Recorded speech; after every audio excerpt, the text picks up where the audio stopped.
Hola oyentes de Radio Sefarad y bienvenidos a este informativo de hoy comentado por Jorge. ¿Qué hay? ¿Qué tal, Alejandro? Comenzamos con los titulares del día. 6 rehenes israelíes fueron ejecutados por sus captores en Gaza en medio de ataques aéreos cerca de su túnel. La Fiscalía apela a la decisión del tribunal de liberar al asistente de Netanyahu, Feldstein, bajo arresto domiciliario. El ejército israelí advierte a 30 soldados para que no viajen al extranjero, ya que grupos pro-palestinos han presentado contra ellos denuncias por crímenes de guerra. Macron anuncia una conferencia en junio de 2025 sobre la creación de un Estado palestino.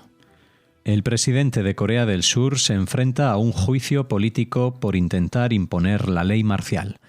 Estos son los temas del día que comentaremos aquí en el informativo de Radio Sefarad.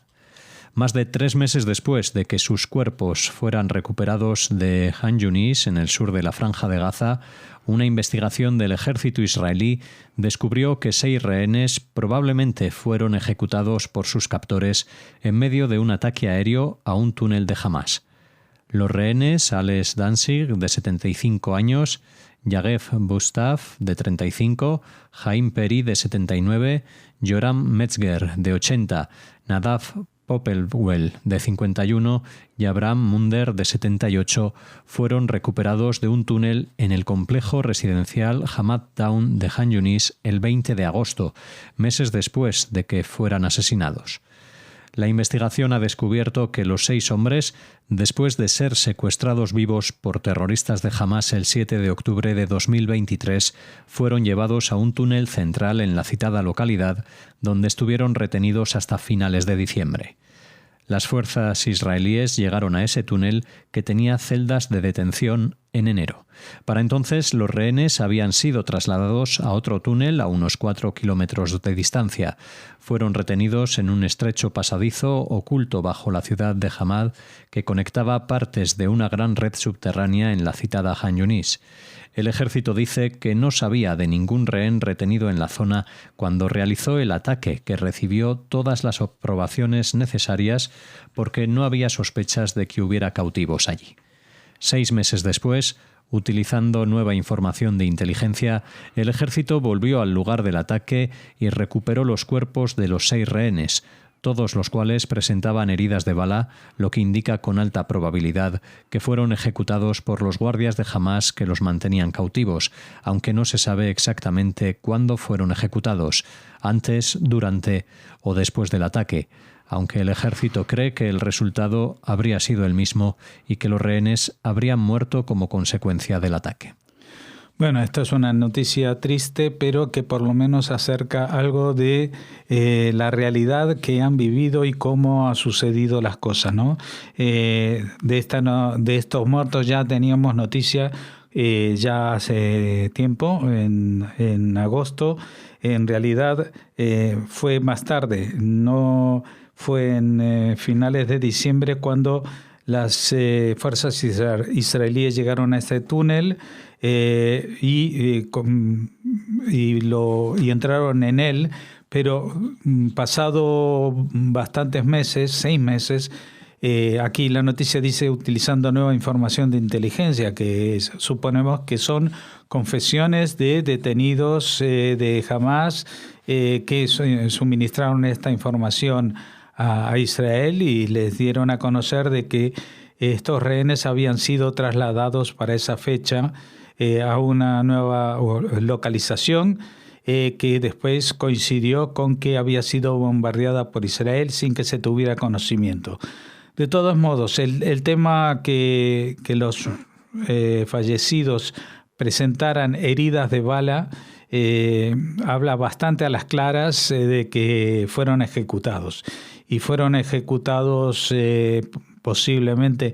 o cuando empezó el ataque al túnel o durante el ataque al túnel por los propios que los mantenían prisioneros, porque finalmente también se encontraron los cuerpos muertos de los miembros de Hamás que estaban en ese túnel. Así que aunque todavía no se puede afirmar totalmente, sí que se puede decir que hay una muy alta probabilidad que estas personas no murieran por el ataque, sino durante el ataque, ya que fueron ejecutados apenas podría haber empezado el mismo o durante el mismo por sus compañeros, llamémoslo así, en ese túnel, que eran los captores que los mantenían secuestrados. Los fiscales del Estado israelíes apelaron la decisión tomada esta semana por el Tribunal de Distrito de Tel Aviv de ordenar la liberación bajo arresto domiciliario de Eli Feldstein, el asistente y portavoz del primer ministro Benjamín Netanyahu, junto con un reservista de las Fuerzas de Defensa de Israel, quienes fueron detenidos y acusados por la supuesta filtración de documentos clasificados a la prensa extranjera. Aunque el juez de Tel Aviv advirtió que no veía pruebas suficientes para respaldar la acusación del Estado contra Feldstein de intentar dañar la seguridad nacional, sí indicó que había evidencia clara de que Feldstein había violado conscientemente la censura militar al filtrar un documento clasificado robado de las Fuerzas de Defensa de Israel. Feldstein y el segundo sospechoso anónimo han estado detenidos durante más de un mes.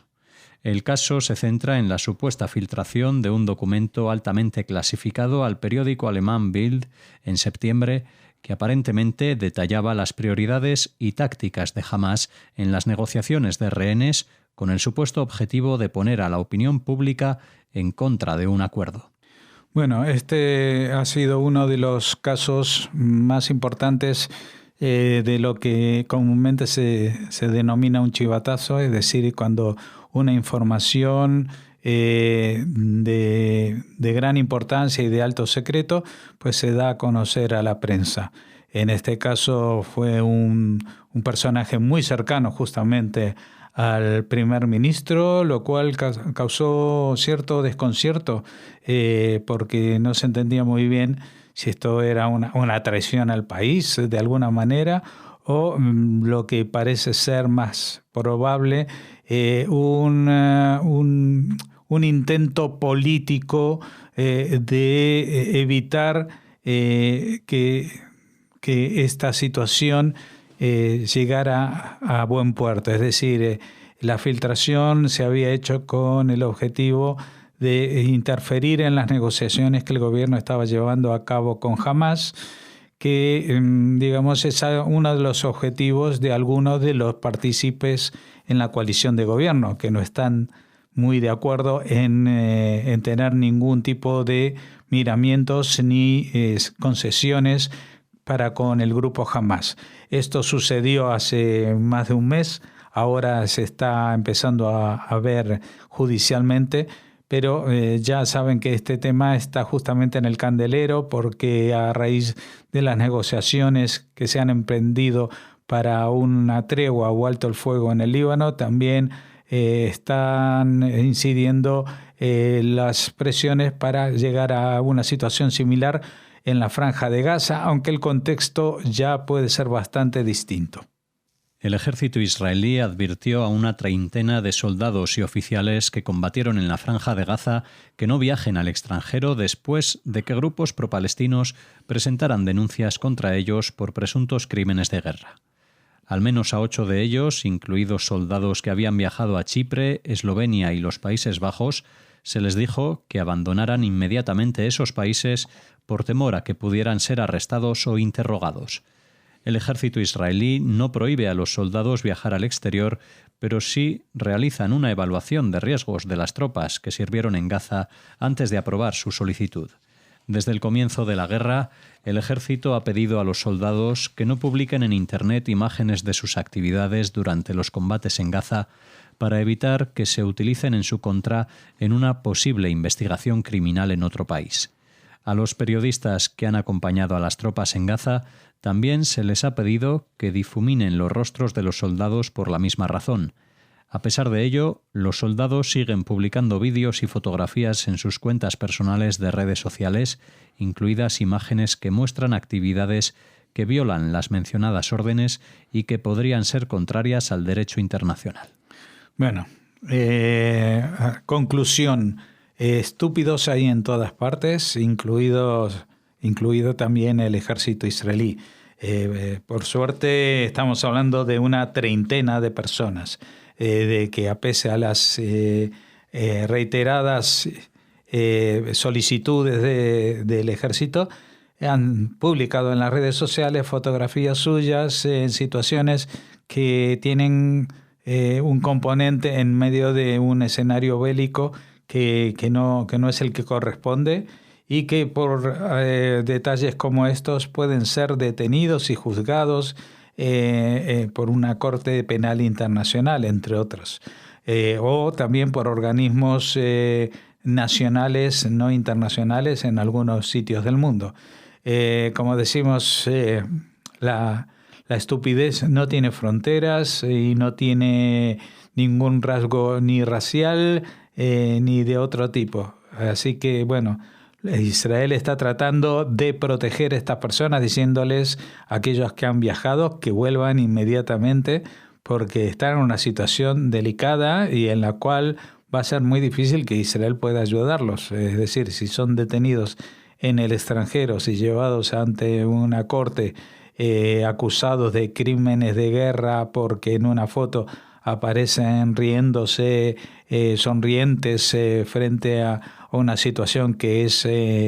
evidentemente desgraciada, como es el ataque a una población, por esta razón pueden ser juzgados. Cierto es que en los otros conflictos que han habido en los últimos años, desde que existen las redes sociales, pues en muy pocos casos han habido condenas a soldados simples y llanos o a oficiales que se han vanagloriado de sus tonterías en las redes sociales. Pero quizás algunos recuerden nombres como el de Abu Ghraib en Irak, con soldados británicos torturando a prisioneros iraquíes. Así que, bueno, esperamos de que esto evite de que estas situaciones, como decimos, estúpidas, irresponsables, no vayan más allá y estas personas no salgan del país hasta que esta situación se solucione de otra manera. El presidente de Francia, Emmanuel Macron, anunció este martes que en junio de 2025 organizará, conjuntamente con Arabia Saudí, una conferencia internacional sobre la creación de un Estado palestino. Macron, que realizó este anuncio durante su visita a Arabia Saudí, aclaró que su país no reconoce de momento a Palestina como Estado. Hay voluntad de hacerlo, pero en el momento que sea útil, cuando provoque movimientos recíprocos de reconocimiento, recalcó. El presidente francés no detalló dónde se realizará esta conferencia, pero confió en que sirva para que los próximos meses se multipliquen las iniciativas diplomáticas para llevar a todo el mundo en el mismo camino. Macron señaló también que el objetivo es que se produzca un movimiento de reconocimiento hacia Israel, lo que permitirá dar respuestas en términos de seguridad al Estado hebreo. Hay que convencer de que la solución de dos estados es también pertinente para Israel, agregó el presidente francés. Bueno, la verdad que Israel está en esa tesitura desde hace por lo menos 30 años, desde los acuerdos de Oslo, que se hablaba que iba a haber un reconocimiento recíproco. Lo que pasa que por parte de Palestina nunca han querido reconocer plenamente al Estado de Israel, ni siquiera la autoridad palestina, aunque de hecho ellos mismos forman parte de esa realidad, ¿no? De como territorios administrados dentro del país llamado Israel. Y el problema no es con la autoridad palestina, básicamente, que se podría reconducir por ahí, sino que estamos hablando de que actualmente pues, se mantuvo una guerra o se mantiene una guerra con un grupo terrorista Hamás que no reconoce ninguna opción de dos estados, sino solamente un estado musulmán. También Hezbollah, que está fuera de los límites de Israel, que nunca han sido palestinos y que pertenecen, por lo tanto, al Líbano, pues atacan a Israel tratando de que este país desaparezca. Y estas exigencias maximalistas están teniendo cada vez más éxito en la calle palestina. Eso es otra desgracia. Hemos visto desde hace ya un par de años por lo menos unas movilizaciones y ataques frecuentes, prácticamente cotidianos, en ciudades del norte de Cisjordania, especialmente Tulkarem, en las cuales la calle está en contra no solamente del Estado de Israel, sino también de una autoridad palestina cada vez más debilitada. Entonces, entendemos que las intenciones pueden ser loables en intentar que haya un reconocimiento mutuo, pero esto se ha estado intentando durante 30 años y resulta un poco llamativo que justamente en el momento en que Israel está tomando la iniciativa para defenderse es cuando se trata de que todas las naciones del mundo se sumen a una iniciativa para presionar a Israel a adoptar decisiones que ahora en caliente con la situación que se vive en la Franja de Gaza especialmente, pero también en Cisjordania, quizás no sea el mejor momento para hacerlo. Si se logra con un reconocimiento mutuo, pues bienvenido sea, pero los que están a favor de un reconocimiento mutuo entre Israel y un país llamado, que debería llamarse Palestina, son aquellas naciones que justamente están en contra de aquellos que han atacado a Israel, es decir, el eje iraní, el eje chiita, los que están a favor del reconocimiento de Israel, o ya lo han hecho en la práctica, como Emiratos Árabes Unidos, Bahrein o Marruecos, o están en la lista para hacerlo apenas termine este conflicto, como Arabia Saudita y otros muchos que seguramente les seguirán.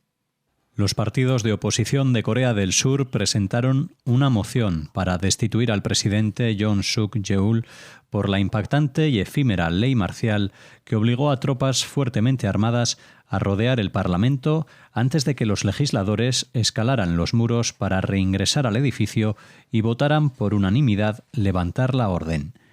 Para destituir a Yoon se necesitaría el apoyo de 2/3 del Parlamento y al menos 6 jueces de los 9 miembros del Tribunal Constitucional tendrían que respaldarlo.